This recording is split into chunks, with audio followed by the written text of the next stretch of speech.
நம்ம தோட்டத்தில் நம்ம இன்றைக்கி என்ன வேலை பார்த்தோம் அப்படிங்கிறதுனால உங்களுக்கு விவசாயம் பிடிக்கும் அப்படின்னா கமெண்ட் க்ரீன் கலர் ஹார்ட் கொடுங்க. எத்தனை பேருக்கு விவசாயம் பிடிக்கும் அப்படிங்கிறத நான் தெரிஞ்சுக்கிறேன். நம்ம மலையத்தம் வாழைக்கு புண்ணாக்கூராச்சுன்னு தெரியும். அதுக்கு அடுத்த கட்டமாக என்ன பண்ணோம் அப்படின்னா இஎம் கர்சல் கலக்கி வச்சுருந்தோம். ஆனால் ஒரு 4 நாள் கழிச்சு நம்ம அந்த இஎம் கர்சலை மோட்டர் மூலமாக நம்ம ஏற்றுவோம் அப்படின்னு சொல்லியிருந்தேன்.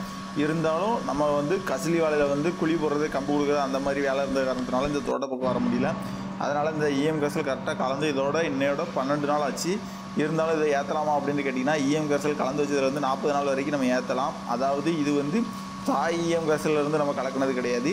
ரெண்டாவது இஎம் 2ன்னு சொல்லுவாங்கள்ல, அந்த செறிவூட்ட கர்சல்லேருந்து நம்ம ரெடி பண்ண கர்சல் தான் இது. அப்படி இருக்கிறதுக்க இது நமக்கு போக போக விளைஞ்சிக்கிட்டே இருக்கும். விளையிறது அப்படின்னா வேறு ஒன்றும் கிடையாது. இந்த கரைசலை நீங்கள் கலந்து வச்ச அந்த ட்ரம்மை பார்த்தீங்க அப்படின்னு கேட்டிங்கன்னா வெள்ளை கலரில் சின்ன சின்ன நுண் பார்ட்டிகிள்ஸாக மிதந்த மாதிரி இருக்கும். இந்த மாதிரி சின்ன சின்னதாக நுண் பார்ட்டிகிள்ஸாக மிதந்துச்சு அப்படின்னு கேட்டிங்கன்னா இதுதான் அந்த நுண்ணுயிரிகள் அப்படின்னு சொல்லுவோம். இதுதான் நம்ம வச்சுருக்கக்கூடிய அந்த இயற்கை உரமான புண்ணாக்கை சிதைச்சி அந்த வாழை எடுத்துக்கிற நிலைக்கு மாற்றும். அதுக்காகத்தான் இந்த உரத்தை நம்ம ரெடி பண்ணியிருந்தோம். இந்த இஎம் கர்சல் நம்ம கரெக்டாக வச்சு 12 நாள் ஆகிட்டுன்னு இன்றைக்கி நம்ம ஓப்பன் பண்ணி வைப்போம் எப்படி இருக்குது அப்படின்ட்டு நீங்களே பாருங்கள். இந்த இஎம் கர்சல் எவ்வளோ வண்டு விழுந்து கிடக்கு அப்படின்னு பாருங்கள். இதுக்கு மெயின் ரீசன் என்ன அப்படின்னு கேட்டிங்கன்னா இஎம் கர்சலில் நம்ம கரும்பு சாறு 2 லிட்டர் சேர்த்துருப்போம். அது போக அதில் இஎம் கர்சலில் தாய் கர்சல் ரெடி பண்ணுறதுக்காக நம்ம பல வகைகளை யூஸ் பண்ணியிருப்போம். அப்படி இருக்கிறதுக்கு இந்த கர்சலில் இனிப்பு அதிகமாக இருக்கும். அதனால தான் நம்ம நுண்ணுயிரிகள் பெருக்க முடியுது. அந்த இனிப்பில் இழுக்கப்பட்டது அந்த வண்டுகள்லாம்.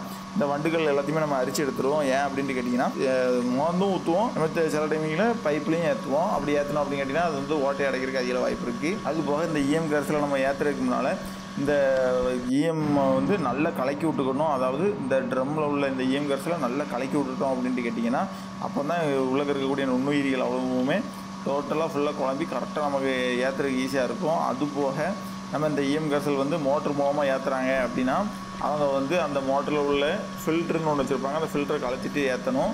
அதுபோக இந்த இஎம் கர்சல் ஒரு நாளைக்கு முன்னே நம்ம நைட்டு ஏற்றி அந்த பைப் ஃபுல்லாக தண்ணியில் அந்த இஎம் கர்சல் நிற்கிற மாதிரி வச்சு நம்ம மோட்டர் அணைச்சிட்டோம் அப்படின்னு கேட்டிங்கன்னா அந்த பைப்பில் உள்ள உப்பு, அதாவது சால்ட் கண்டென்ட் அந்த பைப்பு உள்ளக்கையும் படிஞ்சிருக்கும். அதுபோக தூசிலாம் அங்கங்கே, அதாவது நம்ம ஒரு வீட்டில் ஒரு பைப்பு ரொம்ப நாள் யூஸ் பண்ணிகிட்டே இருந்தவங்களா அது ரிப்பேர் ஆன பிறகு அதை வெட்டி பார்த்தோம்னா உள்ளக்கு அழுக்கு கலரில் படிஞ்சிருக்கும். அது ஒரு வகையான உப்பு, அழுக்கு அந்த மாதிரி ஒரே நேரம் ஏறி அந்த தண்ணியில் நின்று அது அப்படி படிஞ்சிருக்கும். இதை இந்த இஎம் கர்சல் அந்த பைப்பில் நிப்பாட்டுறதுனால அதை சிதைச்சி விட்டுரும். அப்படி சிதைச்சி விட்டுச்சு அப்படின்னா நம்ம நெக்ஸ்ட் டைம் மோட்டர் போட்டு தண்ணி பாய்க்கும்போது அந்த இஎம் கர்சலோடு சேர்த்து அந்த சிதைச்சி அந்த அழுக்கும் வெளியே போயிடும். அப்படி வெளியே போச்சு அப்படின்னா நம்ம சொட்டு நீர் பைப்லையோ இல்லை அந்த நல்லிலையோ எந்தவித அடைப்பும் இல்லாமல் அந்த தண்ணி பாய்க்கிறதுக்கு ரொம்ப ஈஸியாக இருக்கும். அதனால் நம்ம இஎம் கர்சல் அந்த முறையும் யூஸ் பண்ணலாம். அதுக்கு அடுத்து நம்ம கிணத்துல ஊற்றி போட்டுருவோம். அப்படி கிணத்துல ஊற்றிட்டு நமக்கு தேவைங்கும்போது கிணத்துல ஊற்றுறதுனா நம்ம இஎம் கர்சலை எடுத்து கிணத்துல பாய்க்கிறதுக்கு ஒரு நாள் முன்னே ஊற்றி விட்டுட்டோம் அப்படின்னு கேட்டிங்கன்னா அந்த கிணத்துல இருக்கக்கூடிய தண்ணியில் சால்ட் கண்டென்ட் அதிகமாகவே இருந்தாலும் அந்த சால்ட் கண்டென்ட் சீக்கிரமாக கீழே டெபாசிட் ஆகி அது போக அந்த கிணத்தை சுற்றி இருக்கக்கூடிய பாசிகள் மற்ற வேறு சில அழுக்குகள் அவ்வளோத்தையுமே இது சிதைச்சி விட்டு அதுபோக நம்ம மோட்டர் மூலமாக நம்ம தண்ணி ஏற்றும் போது அந்த தண்ணியில் சால்ட் கண்டென்ட்டை குறைக்கும். நம்ம இதை கிணத்துல ஊற்றுற முறைனா இதை நம்ம தண்ணி பாய்க்க போகிறதுக்கு முந்தின நாள் சாயங்காலமே நம்ம 1 லிட்டர் போல் இஎம் கர்சல் நம்ம தண்ணியில் ஊற்றிட்டோம் அப்படின்னு கேட்டிங்கன்னா மறுநாள் நம்ம ஏற்றணும் அப்படின்னா அதிலே நுண்ணுயிரிகள் பெருகிடும். ஏன்னா கிணத்து தண்ணியில் சால்ட் கண்டென்ட் ரொம்ப கம்மியாக இருக்கும். இல்லை சால்ட் கண்டென்ட் அதிகமாக இருந்தாலுமே அதை கீழே சீக்கிரமாக டெபாசிட் பண்ண வச்சு நுண்ணுயிரிகள் வளர ஆரம்பிச்சிடும். அதனால் நம்ம கிணத்துல ஊற்றுற முறையிலையும் யூஸ் பண்ணலாம். அதை ஊற்றோம் அப்படின்னு கேட்டிங்கன்னா ஸ்ப்ரேயர் முறையிலையும் யூஸ் பண்ணலாம். ஸ்ப்ரேயர் முறையில் யூஸ் பண்ணோம் அப்படின்னு கேட்டிங்கன்னா வாழை இலைகளோ இல்லை எந்தவித தாவரங்களோ இருந்தாலும் அந்த தாவரங்களில் இலைகள் உள்ள பச்சையத்தின் வழியாக தான் நம்ம ஒளிச்சேர்க்கை நடத்தும். அந்த ஒளிச்சேர்க்கை பண்ணுறதுனால அதுக்கு தேவையான ஆற்றல் எடுத்துக்கிட்டு அது நல்ல ஒரு வளர்ச்சி அடைகிறதுக்கு யூஸ்ஃபுல்லாக இருக்கும். அந்த பச்சையத்தில் நுண்துளைகள் சில பல பிரச்சனைகளோ அந்த ஓட்டைகள் தூசி மூலமாக அடைக்கிறது அந்த மாதிரி பிரச்சனை இருந்துச்சு அப்படின்னு கேட்டிங்கன்னா இந்த இஎம் கர்சல் நம்ம ஸ்ப்ரே முறையில் பண்ணுறதுனால அந்த பச்சையத்தில் உள்ள ஓட்டைகளை சரி செய்து அதில் சூரியன்லேருந்து அதுக்கு தேவையான ஆற்றலை அதுவே எடுத்துக்கிறதுக்கு இது ரொம்ப யூஸ்ஃபுல்லாக இருக்கும். இந்த இஎம் கர்சலை யூஸ் பண்ணுறதோட மெயின் ரீசன் என்ன அப்படின்னு கேட்டிங்கன்னா நம்ம இயற்கை உரம் யூஸ் பண்ணியிருப்போம்ல அதை சிதைச்சி வாழை எடுத்துக்கிற நிலைக்கு மாற்றி நம்ம வாழைக்கே ஏற்றுறது தான் யூஸ் பண்ணுறது தான் அந்த இஎம் கர்சல் அப்படிங்கிறது. எதுக்கு அப்படி சொல்கிறீங்க அப்படின்னு கேட்டிங்கன்னா நம்ம சாணி உரம் வச்சோம் அப்படின்னு கேட்டிங்கன்னா சாணி உரத்தில் எந்தவித தூசியுமே இல்லாத உரத்தை கணக்கு பண்ணி நம்ம வாழைக்கு வச்சோம் அப்படின்னா, அதாவது எந்தவித தூசி இல்லாத சாணி உரம்னா அந்த மாட்டுக்கு நம்ம இற போட்டிருப்போம் வைக்கல் அந்த மாதிரி தூசியோடு இருந்துச்சு அப்படின்னு கேட்டிங்கன்னா அந்த சாணி உரம் வச்சோம் அப்படின்னு கேட்டிங்கன்னா குறைஞ்சது 3 மாதத்துலேருந்து 6 மாதத்தில் அது வேலை செய்ய ஆரம்பிச்சிடும்.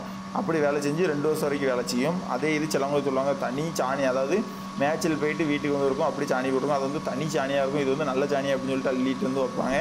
அந்த பியூர் சாணியாக வைக்கிறது வந்து என்ன ஆகும்னா அதுலேயும் சத்துக்கள் நிறையா இருக்கும். ஆனால் அது வந்து மக்கறதுக்கு நாளாகும். அதாவது அது வந்து ஒரு வருஷத்துக்கு பிறகு தான் மக்க ஆரம்பித்து 2வது வருஷம் தான் நம்ம எதிர்பார்த்த அளவு சத்துக்கள் வந்து அது வாழைக்கு எடுத்து கொடுக்கும்.